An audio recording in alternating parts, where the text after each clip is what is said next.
Young conductor Will Coulson is starting a new job at the Brewster Yard in southern Pennsylvania, but before heading there, he stops near his old house to watch from afar his ex-wife Darcy send their son to school. He cannot come closer because he's under a restraining order since an incident 2 weeks ago when he threw a jealous tantrum over his wife texting someone without telling him, and, thinking the messages were from a man they knew, he visited and threatened him with his gun. Said man turned out to be a cop, and actually, Darcy had only been chatting with her sister. He tries to call her before leaving, but she ignores the call when she sees it's from him. When he arrives at the yard, he meets the man he'll be working with, veteran railroad engineer Frank Barnes. Frank's friends tease him for being so young, and Will in return mocks them for being rather old. After agreeing with Frank to meet by the trains later, the other men comment on the fact Will only got his job because he has family working in the union. Meanwhile, at Fuller Yard in northern Pennsylvania, yard ostlers Dewey and Gillies are moving the lead locomotive number 777 to clear a track that needs to be ready for another train that will be carrying a group of students on a class trip about railway safety. Gillies points out Dewey has forgotten to tie the air in from the point, which means he doesn't have any air brakes, but Dewey says he doesn't need them to just move the train to another track inside the yard and he'll fix it afterward, otherwise their boss will get mad at them. As the locomotive starts advancing, Dewey notices a trailing point switch is not correctly aligned, so he leaves the cab after setting the throttle to idle. Dewey manages to move the switch, but at the same time, the throttle pops out of idle into full throttle notch 8, which causes the train to gain speed and leave Dewey behind, unable to get back. Now the number 777 has officially become a runaway. Frank's and Will's job of the day is to pick 25 cars past Stanton. While they're getting ready, Will gets a call from his brother saying his lawyer has gotten a hearing to nullify the restraining order and not to worry because he doesn't need to be there for it, he can stay at work for now. A few moments later, while Will moves the locomotive onto the right track, Frank calls one of his daughters after he realizes he forgot her birthday, but she hangs up on him when he tries to come up with some excuse. Then Frank realizes Will has located the locomotive on the track backward, so he scolds him for not paying attention and comments on the fact the company is sending young, barely trained people like him to take the veterans' jobs. After a few hours of driving together though, they bond over the stories of their families. Will tells him about the restraining order, and Frank about having lost his wife to cancer. Back at Fuller Yard, Yardmaster Connie Hooper is arriving at the office, and after she is informed of what's happened, she immediately begins to work on finding a solution. First, they call the conductor that is carrying the school kids and tell him to divert to a siding in Portville, which he successfully does, passing next to the empty runaway train on the way. Next, they call lead welder Ned Oldham and order him to get ahead of the train in his truck and switch it off the main track. However, when Ned makes it to the switch, it's too late. The train has already passed, which means it is running on full power. Connie sends Ned, Dewey, and Gillies to follow the train in their cars while she calls the police, so they send officers to every mainline crossing. Dewey and Gillies get close to the train and Gillies even manages to grab the railing, but he finds himself obliged to let go when a sign gets in the way between them and the train, making them lose it. When Frank and Will make it to the yard, Will gets distracted by another call from this brother telling him the judge didn't like him not being there and has extended the restraining order for another 30 days. Now in a bad mood, Will accidentally cuts in too many cars, gaining him the angry scolding from Frank again. While they're arguing, they receive a call warning them about the runaway and asking them to clear their train at the next siding, which is still 10 miles away. The accident is starting to make it to the news, and now Connie receives an angry call from Oscar Galvin, VP of Train Operations. When he asks about the cargo the runaway train is carrying, she mentions something called molten phenol, but she doesn't know what it is exactly. The one who does know is Federal Railroad Administration Inspector Scott Werner, who had gone to the yard to give a talk to the kids that has obviously been cancelled. Werner explains molten phenol is highly toxic and flammable and basically transforms the train into a potential missile the size of a building. Connie suggests they should derail the train while it's still going through the farmlands, otherwise, it'll reach populated areas soon and it will be too late. However, Galvin turns down the idea, saying it would cost the company too much money to lose an entire train and its special cargo while there's still a chance to stop it. At one of the mainline crossings, the cops fail to stop a truck before it comes too close, and it ends up crashing against another truck carrying horses, pushing it over the rails as the runaway train comes closer. The owners rush to take the horses out of the truck, which proves to be difficult because the animals are scared, but thankfully they manage to move them out of the way right before the train arrives and destroys what is left of the truck.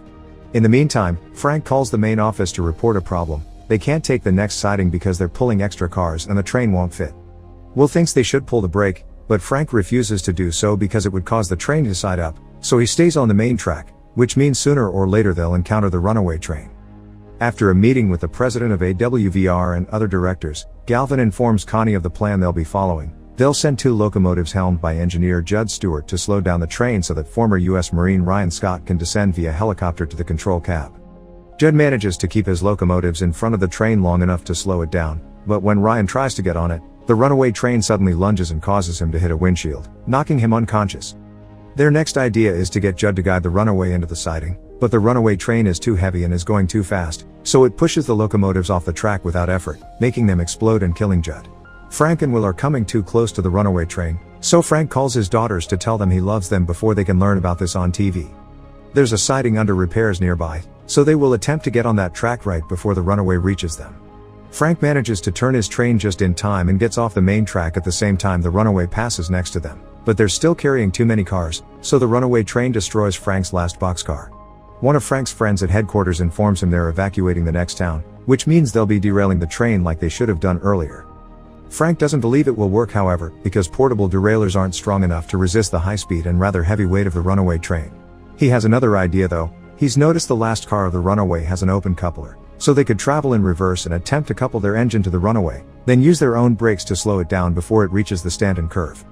At first, Will thinks the idea is too dangerous but accepts to go with Frank when he realizes his wife and kid are in danger. The duo disconnects the cars from their locomotive and starts driving it in reverse while informing Connie of their plan, surprising her with the news of the incoming derailing since Galvin didn't tell her anything and he wasn't picking up her calls. When hearing about what Frank is trying to do, however, Gavin accepts talking to them, threatening Frank with firing him if he doesn't stop right now. The thing is, Frank has already been fired with forced early retirement and half benefits. He received the 90-day notice 72 days ago. This makes Will understand Frank's complaint about the young trainees stealing the seniors' jobs, so when Galvin tries to threaten him with firing him as well, Will ignores him and shows support for Frank's plan. After they hang up on Galvin, he orders Connie to stop them before he hangs up as well. But Connie likes what the duo is doing and only pretends to follow Galvin's orders when she actually is keeping them updated with the location and speed of the runaway train. As the train approaches the derailleurs, the police attempt to stop it before it comes down to that by shooting the engine's fuel cutoff button, but the runaway is going too fast for their aim to be exact and they fail.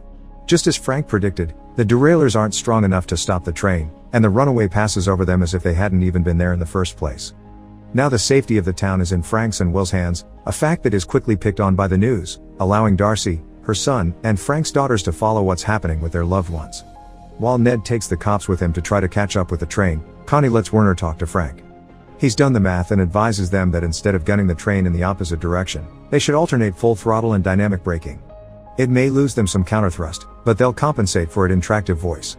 Frank is a bit skeptical of the idea but accepts to try it since the guy seems to know what he's talking about and Connie supports him. As they get closer to the runaway train, Will decides to go outside and guide Frank through a combination of hand signs and messages through the walkie-talkie. When the trains finally come in contact with each other, Frank's locomotive accidentally blows the runaway's car seal, causing it to spray grain all over them. Frank pushes the locomotive again, this time managing to get the locking pins touch, but they still won't engage. Will decides to jump in the middle of both trains and push the pin with his own foot, solving the problem but also slipping and almost falling off. He manages to hold on to the railings and climb back up, but his foot is now hurt. When he returns to the cab, Frank gives him some tape to bandage it temporarily.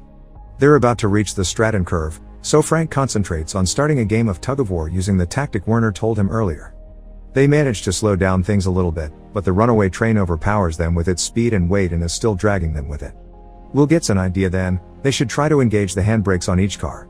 Since his foot is hurt, Frank leaves him in charge of the dynamic brakes and throttle while he climbs on top of the roof and jumps from car to car, activating the handbrakes.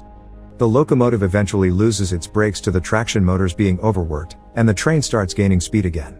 They decide to try the independent air brake to save them from the incoming curve, so Frank guides Will through the walkie-talkie and tells him when to hit the independent to achieve perfect maneuvers. Their combined effort is successful and the runaway manages to follow the curve with little damage caused to their surroundings. Now they're out of the dangerous curve, Frank goes back to jump from car to try to reach the runaway's cab, but the last gap is too wide for him to jump over. When they are starting to think there's no hope left, Ned shows up in his truck, making its way next to the train after causing two police cars to crash against each other. After checking with Connie that this is safe, Will jumps on the back of the truck and Ned proceeds to drive him to the front of the train, where after some effort, Will manages to jump aboard the runaway's cab and finally apply the brakes to make it stop. When he gets off the train, the paramedics immediately take care of his foot, and he gets to reunite with Darcy and their son again. Some hours later, they all get to assist a press conference. Frank gets to reunite with his daughters, and Connie comes to congratulate them in person as well. After it's all over, their futures become very certain. Frank gets his job back with a promotion and later retires with full benefits. Will gets married to Darcy and they are waiting for their second child. Connie gets promoted to Galvin's VP position, which he lost over his awful decisions. Ryan is recovering very well from his injuries, and Dewey is now a fast food worker.